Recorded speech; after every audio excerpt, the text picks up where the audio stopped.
জয় গোৰ্খা গোৰ্খা উন্নয়ন পৰিষদ অসম চৰকাৰৰ যুগত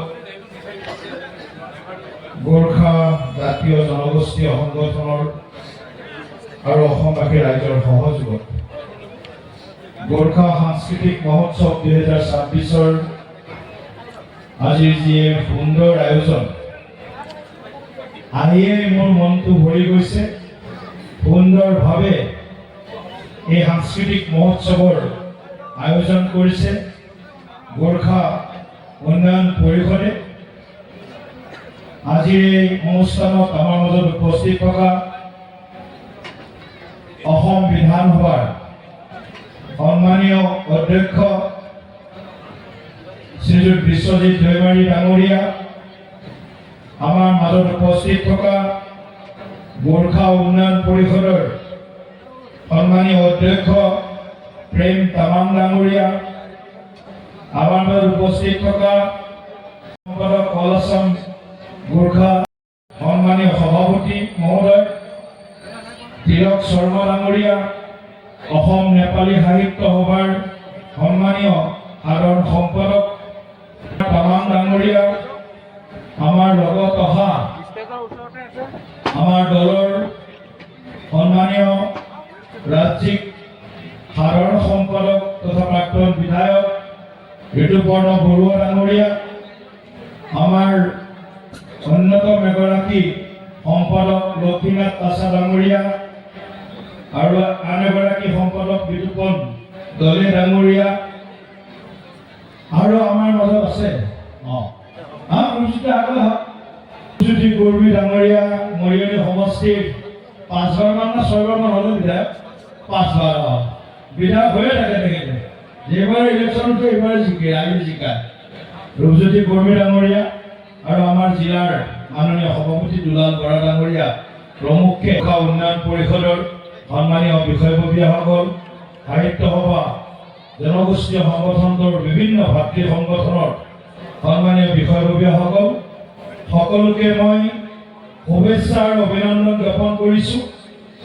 আপোনালোকে দুমাহজোৰা কৰ্মশালাৰ আয়োজন কৰিছিল, সাংস্কৃতিক কৰ্মশালাৰ, আৰু আজিৰে পৰা 29 তাৰিখৰ পৰা 31 তাৰিখলৈকে এই 3দিনীয়া কাৰ্যসূচীৰে ইয়াত সামৰণি বা সদৌ অসম ভিত্তিক আপোনালোকে সাংস্কৃতিক মহোৎসৱৰ যি আয়োজন কৰিছে, মই ভাবোঁ অসমৰ বুলি নহয় ভাৰতবৰ্ষৰ অন্যতম এটি সাহসী চহকী আৰু সাংস্কৃতিকভাৱে আমাৰ পৰম্পৰাৰ ধাৰক আৰু বাহক ৰূপে গোৰ্খা জনগোষ্ঠীয়ে সদায় আমাক অনুপ্ৰাণিত কৰি আহিছে।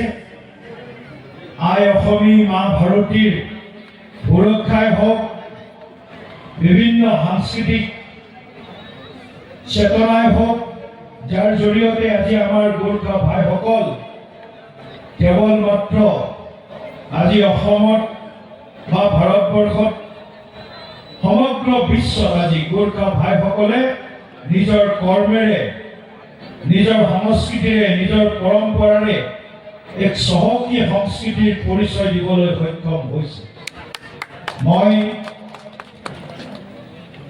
আপোনালোক সকলোৰে লগত আগৰে পৰাই আছোঁ। আমাৰ সমষ্টি দৰং ওদালগুৰি লোকসভা সমষ্টিত প্ৰায় 1 লাখৰ ওচৰা-ওচৰি গোৰ্খা ভোট আছে। এতিয়া তামোলপুৰ আমাৰ অন্তৰ্ভুক্তি হৈ গ'ল, গতিকে দৰং ওদালগুৰি, বিশেষকৈ ওদালগুৰি আৰু তামোলপুৰ জিলাত গোৰ্খা ভাইসকলৰ সংখ্যা বহুত বেছি, আৰু মই যিমান পাৰোঁ সিমানে আমাৰ এই জনগোষ্ঠীটোৰ লগত মিলি জুলি চলাৰ প্ৰয়াস কৰিছোঁ।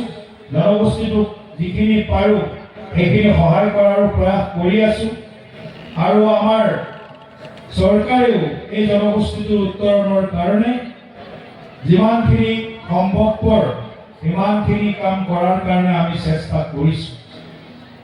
গোৰ্খা জনগোষ্ঠীটোক আমি সকলো দিশত আগবঢ়াই লৈ যোৱাৰ বাবে প্ৰয়াস যি চলাই আছে তাৰ পৰিণামো আমি দেখিবলৈ পাইছো। প্ৰটেক্টেড ক্লাছত গোৰ্খা জনগোষ্ঠীক অন্তৰ্ভুক্তিকৰণৰ বিষয়টোৱে নিশ্চিতভাৱে অসম আৰু ভাৰতবৰ্ষত জনগোষ্ঠীটোৰ প্ৰতি যি মৰ্যাদা বা স্বীকৃতি সেইটোকে প্ৰমাণিত কৰিছে। বিভিন্ন সময়ত এই জনগোষ্ঠীটোৱে আই অসমী মা ভাৰতীৰ সুৰক্ষাৰ কাৰণে বা অনবৰত মই যদি কওঁ ভাৰতবৰ্ষৰ ভিতৰত প্ৰচণ্ড দেশভক্ত যিসমূহ জনগোষ্ঠী বা যি জনগোষ্ঠীসমূহ আমাৰ ভাৰতবৰ্ষত আছে তাৰ ভিতৰত অন্যতম প্ৰচণ্ড দেশভক্ত জনগোষ্ঠীটো হৈছে গোৰ্খা জনগোষ্ঠী। দেশৰ কাৰণে সদায় সন্মুখৰ পৰা যিকোনো প্ৰত্যাহ্বানক সাহসেৰে যদি সন্মুখীন হৈছে তেতিয়াহ'লে গোৰ্খা জনগোষ্ঠীটোৰ আমাৰ উত্তৰ পুৰুষ বা পূৰ্বপুৰুষ সকলোৱে মিলি একেলগে তেওঁলোকে সন্মুখত থিয় হৈছে।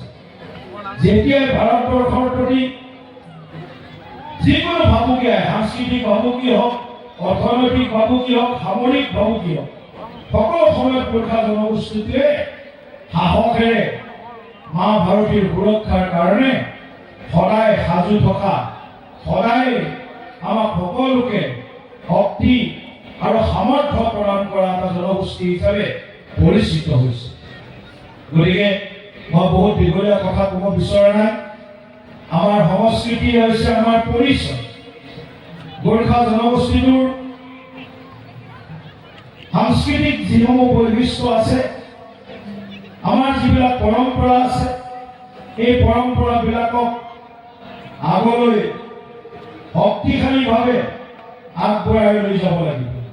বিশ্ব মঞ্চত গোৰ্খা জনগোষ্ঠীৰ প্ৰতিটো দিশ আমি শক্তিশালীভাৱে উপস্থাপন কৰাৰ বাবে প্ৰয়াস চলাবই লাগিব।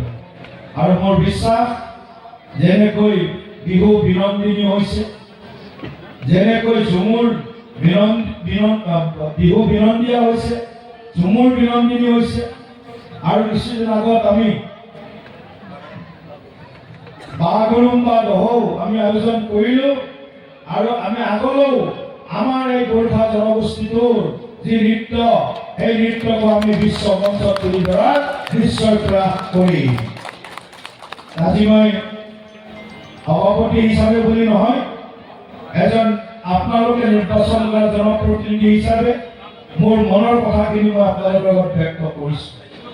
গতিকে আজি প্ৰেম তামাং ডাঙৰীয়াই গোৰ্খা উন্নয়ন পৰিষদৰ দায়িত্ব লৈ সমগ্ৰ অসমত গোৰ্খা জনগোষ্ঠীটোৰ উত্তৰণৰ কাৰণে কাম কৰিছে যোৱা প্ৰায় 5 বছৰ। এতিয়া কাৰ্যকাল শেষ হ'ব হৈছে, কিন্তু চিন্তা নাই, আমি সকলো লগত আছো। কাৰ্যকালটো চলি থাকিব, কাৰ্যকাল আহি থাকিব, গৈ থাকিব, কিন্তু গোৰ্খা জনগোষ্ঠীটোৰ উত্তৰণ নিৰৱচ্ছিন্নভাৱে শক্তিশালী ৰূপত আগবাঢ়ি যাবই লাগিব। গতিকে মই আৰু বেছি দীঘলীয়া বক্তব্য নাৰাখো। মই গোৰ্খা ভাইসকলক আগন্তুক দিনৰ বাবেও পূৰ্বতে যেনেকৈ সমৰ্থন আশীৰ্বাদ আমালৈ আগবঢ়াইছিল, আগন্তুক দিনতো আপোনালোকে আমালৈ পূৰ্বতকৈ অধিক মৰম আৰু আশীৰ্বাদ যাচিব বুলি মই বিশ্বাস ব্যক্ত কৰিছোঁ। আৰু আজি এই ৰাজগড়ৰ ডিব্ৰুগড় জিলা নহয়, ডিব্ৰুগড় জিলাত পৰে, এই ৰাজগড়ত আপোনালোকে যি সাংস্কৃতিক মহোৎসৱৰ আয়োজন কৰিলে, নিশ্চিতভাৱে আমাৰ সাংস্কৃতিক বিশ্ব দৰবাৰত তুলি ধৰাৰ এয়া আপোনালোকৰ বিনম্ৰ প্ৰয়াস বুলি মোৰ মনত ভাৱ জাগৃত হৈছে। আৰু আমি আমাৰ সাংস্কৃতিক পৰিচয়, আমাৰ পৰম্পৰাক সদায় ধৰি ৰাখিব লাগিব, শক্তিশালী কৰিব লাগিব। ইংৰাজীত কথা এষাৰ আছে, loss of culture, loss of identity. যদি আমি আমাৰ সংস্কৃতি হেৰাই পেলাওঁ তেতিয়াহ'লে আমাৰ পৰিচয়ও হেৰাই যাব পাৰে। গতিকে আমি পৰিচয় হেৰাই যাব দিব নোৱাৰোঁ। আমাৰ সংস্কৃতি, আমাৰ পৰম্পৰা সদায় তুলি ধৰি আমি শক্তিশালী ৰূপত আগবঢ়াই লৈ যাম। মাননীয় প্ৰধানমন্ত্ৰী নৰেন্দ্ৰ মোদী ডাঙৰীয়া সদায় গোৰ্খা জনগোষ্ঠীটোক লৈ গৌৰৱ কৰে। অসমৰ মাননীয় মুখ্যমন্ত্ৰী জনপ্ৰিয় মুখ্যমন্ত্ৰী কৰ্মদক্ষ মুখ্যমন্ত্ৰী ডক্টৰ হিমন্ত বিশ্ব শৰ্মা ডাঙৰীয়াই সদায় গোৰ্খা জনগোষ্ঠীটোক শক্তিশালীভাৱে আগবঢ়াই লৈ যোৱাৰ প্ৰয়াস অব্যাহত ৰাখিছে। আৰু মোৰ ইয়াত থকা বহু বন্ধু আছে, ৰামদা হালদা আমাৰ তামোলপুৰ জিলাৰে হয়, কৰণ চেত্ৰী আমাৰ তামোলপুৰ জিলাৰে হয়। গতিকে এনেকুৱা আমাৰ বিশ্বজিৎ দৈমাৰী ডাঙৰীয়া বহি আছে পিছফালে। বিশ্বজিৎও আমাৰ লোকসভা সমষ্টিৰ অন্তৰ্গত হয়। গতিকে আমাৰ এই অঞ্চলত গোৰ্খা ভাইসকল একেবাৰে আমাৰ লগত খুব আত্মীয় ব্যৱহাৰ, আত্মীয় এটা আমাৰ ভাতৃ ভগ্নী হিচাপে আমাৰ লগত সদায় আছে। গতিকে মই অসমৰ বিভিন্ন প্ৰান্তৰ পৰা অহা পৰম শ্ৰদ্ধেয় আমাৰ অসমৰ অত্যন্ত চহকী সাহসী আৰু সংস্কৃতিৰে যিয়ে বিশ্ব মঞ্চত পৰিচয় দিছে, কৰ্মেৰে যি বিশ্ব মঞ্চত পৰিচয় দিছে, এই জনগোষ্ঠীটোৰ সামগ্ৰিক উত্তৰণৰ বাবে ঈশ্বৰৰ ওচৰত মই প্ৰাৰ্থনা জনাইছো আৰু এই মহোৎসৱৰ সকলো কাৰ্যসূচীৰ মই সফলতা কামনা কৰি মোৰ জয় গোৰ্খা, জয় গোৰ্খা, জয়